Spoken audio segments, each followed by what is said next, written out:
Some people's love language is abuse. Okay? In this video, we're talking about those certain friends that we have or that partner that we have that doesn't seem to respect us or appreciate what we do for them because they're always admiring someone else just because they have a rambunctious personality or they might be rude or outspoken, right?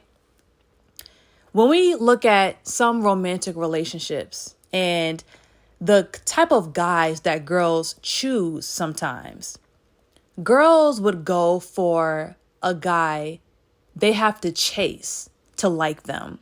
They have to train to treat them right? Whenever they get in an argument, this guy is calling them out their name. He's throwing her stuff, destroying her property, stealing her car, talking to her any type of way. And for some reason, those guys are the ones that those girls chase. But if a guy is a gentleman, talks to her with respect and opens up doors for her, all of a sudden he's a simp, right? Girls love to say, well, he's a nice guy, but he doesn't have that edge. What edge? Like, he had to have been to jail a few times to be with you? What edge? He has to call you out your name. He has to call you the B word a couple times to have that edge.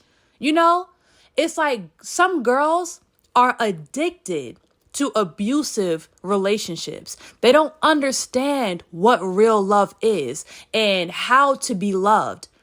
They don't love themselves fully, so they don't understand what it is to be loved correctly, right? Now, I definitely can relate to this because for a large period of my life, I was experiencing undesirable dating patterns with these guys that I was choosing. And I used to think, why do I keep on fighting myself in situations with guys who are cool as hell? They be cool, but they don't offer anything to my life. Anything. I used to go for the hood type personality, right? The guys that don't even understand how credit works, has never owned anything in their life, that just has charismatic, type personality traits that are funny. He's hood. He talks about robbing people. He's like a kingpin type of personality, drug dealers, scammers, and stuff like that.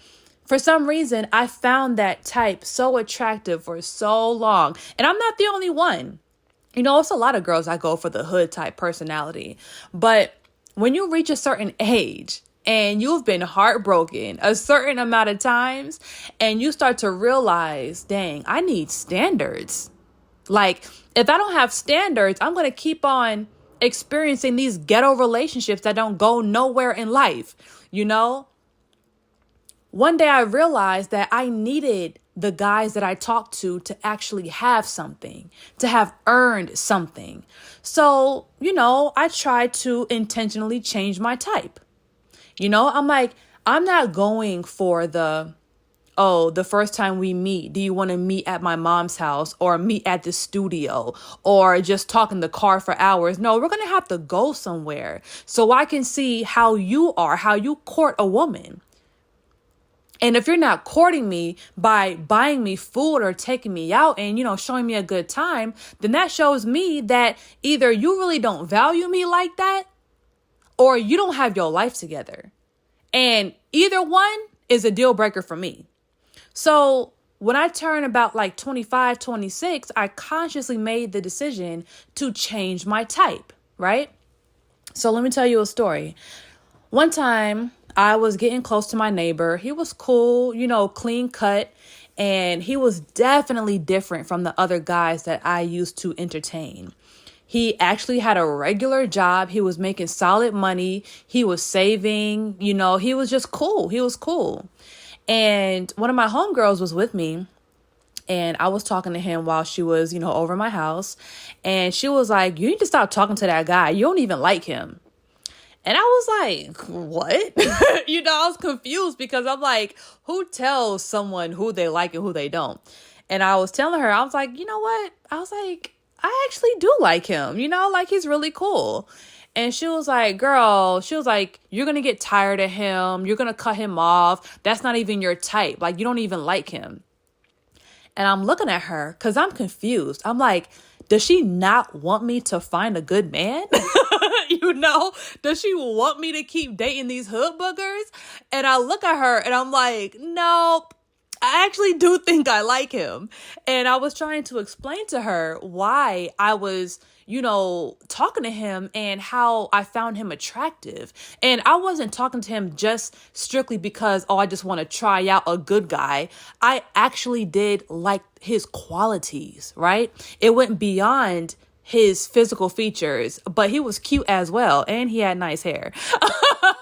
So he had intangible qualities and physical qualities that I liked. And I tried to explain to her that I'm not trying to go backwards. Like, I'm not trying to date the guys that I've been dating and haven't been seeing any results with. And for some reason, it was just so hard for her to just comprehend that I was choosing better for myself, right? So later on, that summer, we spent a lot of time together. And one day we were drunk and we were talking about our relationship problems and all these guys we're talking to and the crazy scenarios and stuff like that and how these guys ain't shit, right? And I was telling her, girl, we got to level up, We have to start talking to guys who actually have things.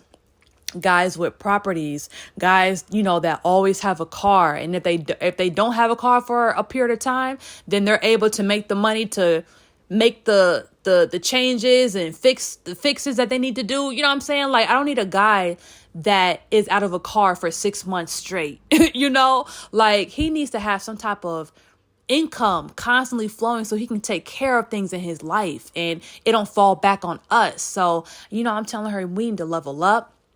We need to level up our taste.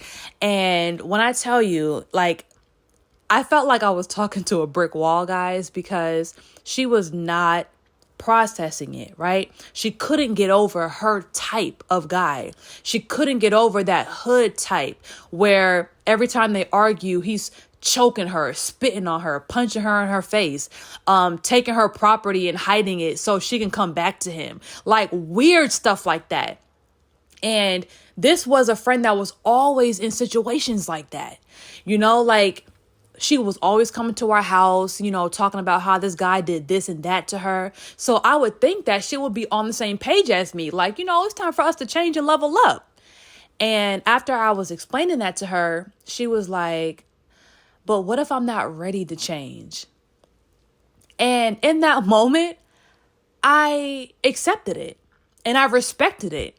Because she was not ready to change her type. She wasn't ready to choose something healthier for her. She was stuck in that mindset. And I had to respect that because what am I going to do? I can't convince her. So in that moment, I realized that I was alone.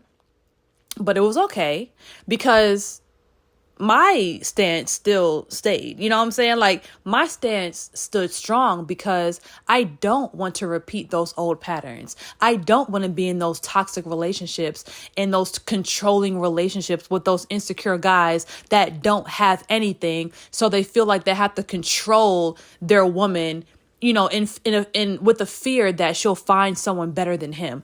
I'm not trying to repeat those type of relationships, right? So in another situation, I had a girlfriend. This is a platonic situation. We became cool and we're both pretty similar. We're both very giving people. We're both very resourceful.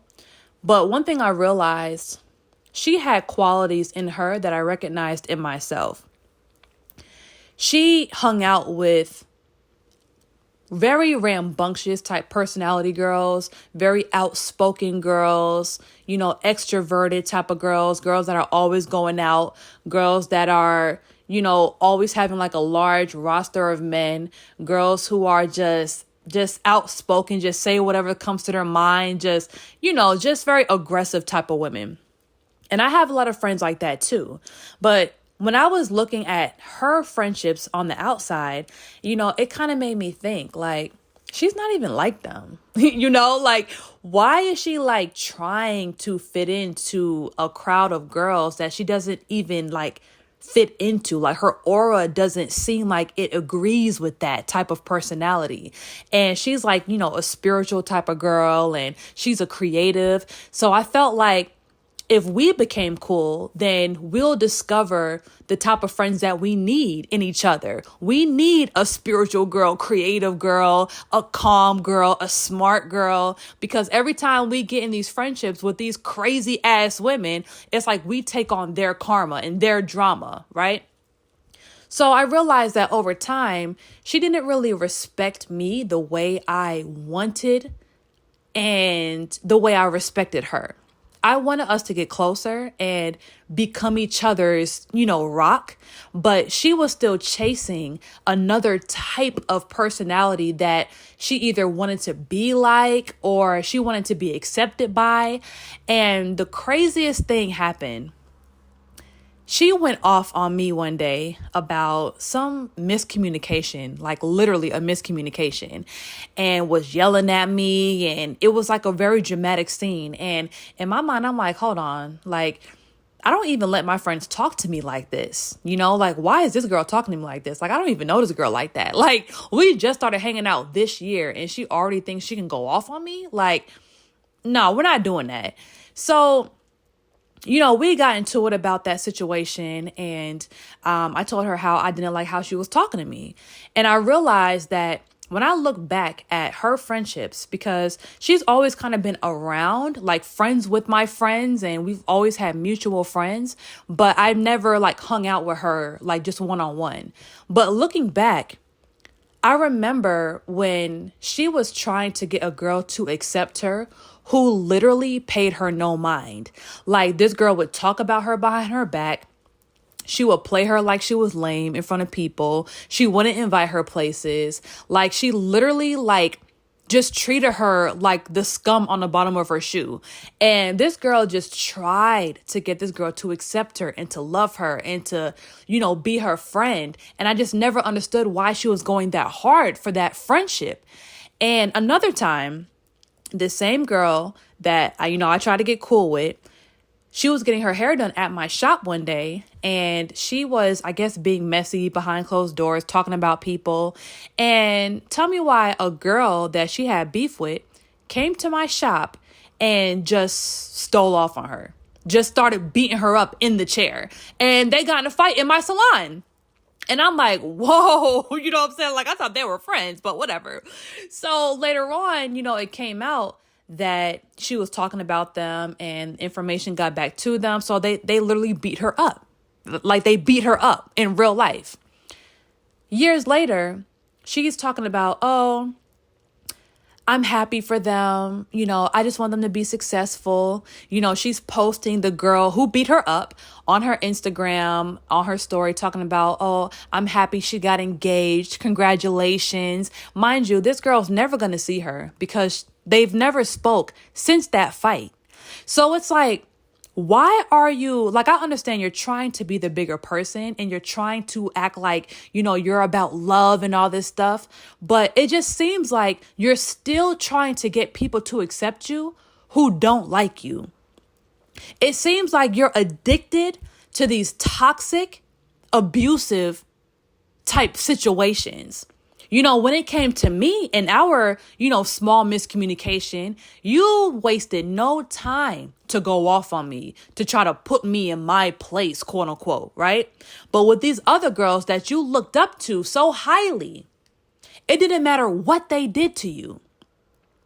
They talked about you. They embarrassed you in front of people in my shop. One girl came in and literally beat you up in public.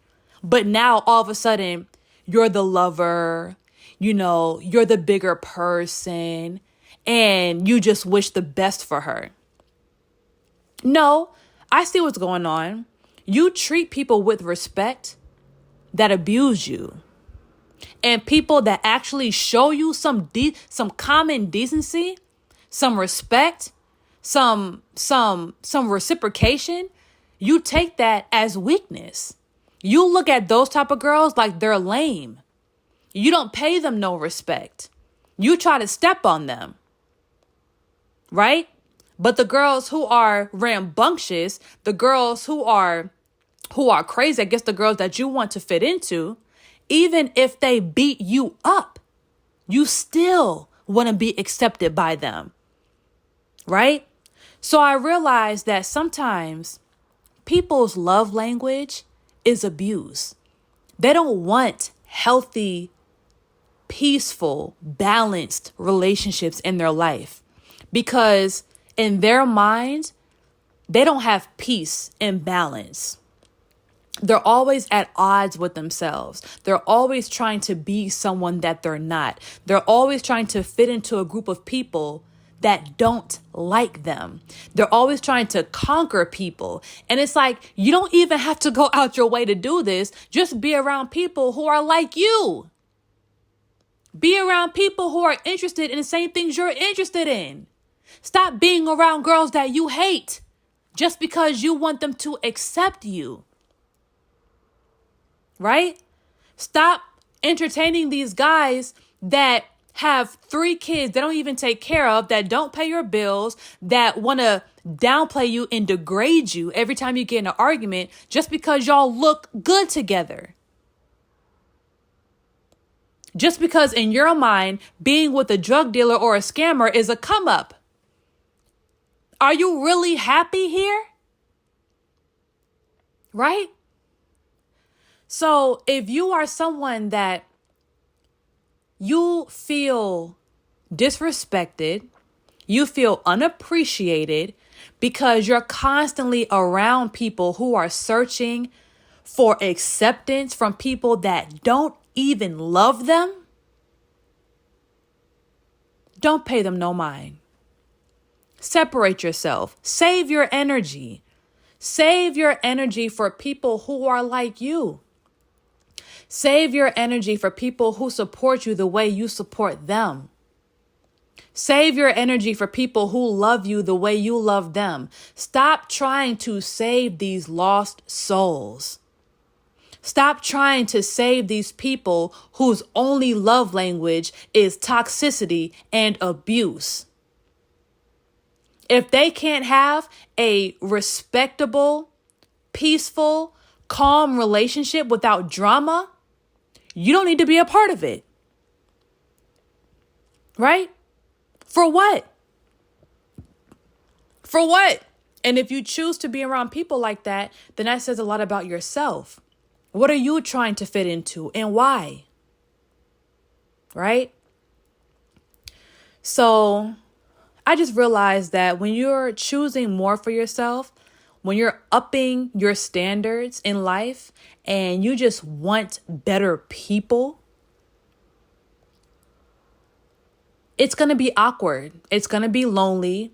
And you're going to feel a little bit out your comfort zone because you're going to miss those people where you can kind of be toxic with, you can fight with, you can gossip with, you can have an excuse to have drama with. But when you're choosing better for yourself, you're going to get tired of that. You're not even going to want it anymore. You're going to look at those people like, damn, you still on that? You still going through that? You still in that phase of life? I'm trying to get to the money. I'm trying to build a family. You still on drama. You still gossiping. Right? You're going to be tired of it. So when you leave these relationships prematurely, you may feel a little bit lonely. You may be very uncomfortable. But when you've marinated in your decision to choose better for yourself and choose high vibrational people, it's going to be nothing to cut these folks off. It's going to be like good riddance. Right? So, yes. Some people's love language is abuse. They love to be a part of hectic situations, drama-filled situations. They love people that hurt them. They love people that don't accept them. They love people that talk about them, and they try to conquer those people. But they're going to be stuck in a ring like a rat, like a rat on a wheel, a hamster on a wheel, trying to get these people to treat them right. Meanwhile, disrespecting their own selves, right? So we're going to respect ourselves and just remove ourselves from the entire situation in totality, because I'm not going to get caught up in your web of karma and drama. When you're done and you have some self-worth and some self-esteem, come back to me, because you're not going to hold these other people on a pedestal that disrespect you and then come to me and then downplay my loyalty and then try to treat me like I'm weak or try to step on me and dominate me. Yeah, I'm nice to you, but never take my kindness for weakness. All right. So if you are not subscribed to my channel already, make sure you go ahead and do that. Turn on your notifications. Share this video to someone you feel like needs to hear this message desperately. And remember, grow in peace, and success is a journey, not a destination.